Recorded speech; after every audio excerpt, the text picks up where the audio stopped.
செவ்வாய்க்கிழமை அதிகாலை எழுந்து குளித்து முடித்துவிட்டு பூஜை அறையில் முருகப்பெருமான் படத்திற்கு பூக்களை சாற்றி தீபம் ஏற்றி காலை முதல் மாலை வரை உணவு ஏதும் உண்ணாமல் விரதம் இருந்து மாலையில் முருகன் படத்திற்கு சர்க்கரை பொங்கல் அல்லது கேசரி போன்றவற்றை நெய்வேத்தியம் படைத்து தீபம் ஏற்றி வழிபடவும், வழிபாடு முடிந்ததும் அருகிலுள்ள முருகன் கோவிலுக்கு சென்று வழிபடுவது சிறப்பு.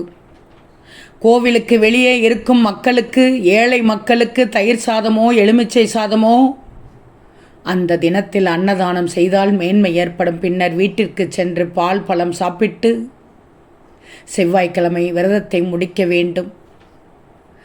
இப்படி விரதம் இருந்து முருகப்பெருமானை வழிபடுவதால் கிடைக்கும் பலன் என்ன தெரியுமா? நிறைவான அறிவு, நிலையான செல்வம், நீண்ட ஆயுள், அன்பும் பண்பும் நிறைந்த வாழ்க்கை துணை, நல்ல குணமுள்ள குழந்தைகள் ஆகிய பெயர்களை பெற்று சிறப்பாக வாழ்வீர்கள். ஓம் முருகா போற்றி போற்றி.